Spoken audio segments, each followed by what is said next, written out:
તો વિદ્યાર્થીઓના પ્રવાસને લઈને મોટો નિર્ણય કરવામાં આવ્યો છે। પ્રવાસમાં 2 પોલીસ કર્મચારીઓ સાથે રહેશે। ટૂર માટે લોકલ પોલીસનો સંપર્ક કરવાનો રહેશે। વધુ અપડેટ સાથે સંવાદદાતા હિરેન રાવલ અમારી સાથે જોડાઈ ગયા છે। હિરેન, શાળાઓમાંથી વિદ્યાર્થીઓને પ્રવાસે લઈ જવાતા હોય છે, તેને લઈ ખાસ મોટો નિર્ણય કરવામાં આવ્યો છે। રાજ્યના પોલીસ વડા એટલે કે ડીજીપી દ્વારા શિક્ષણ વિભાગને અગ્ર સચિવને આ પત્ર લખવામાં આવ્યો છે।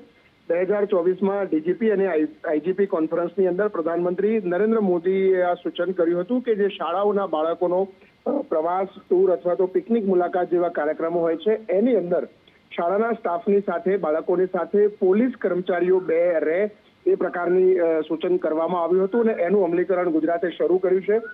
ગઈકાલે જ આ ડીજીપી ઓફિસ તરફથી સૂચના આપવામાં આવી છે કે જે પણ શાળાઓ આ પ્રવાસ લઈ જાય છે એમને પોતાના સ્થાનિક પોલીસ સ્ટેશન પાસેથી ગણવેશધારી 2 પોલીસ કર્મચારીઓ સાથે રાખવાના રહેશે। આ ઉપરાંત જો મહિલા એટલે કે વિદ્યાર્થીનીઓ પણ વધારે સંખ્યામાં સાથે હોય તો મહિલા પોલીસ કર્મચારી પણ સાથે રાખવા એ પ્રકારનો આદેશ ડીજીપી ઓફિસ તરફથી કરવામાં આવ્યો છે, જેથી કરી અને બાળકોની સુરક્ષાથી લઈ અને સિવિલ ડિફેન્સ સહિતની તમામ બાબતો છે એને પણ વિદ્યાર્થીઓ સાથે સંકલન કરી અને એમને અભ્યાસ કરાવી શકાય।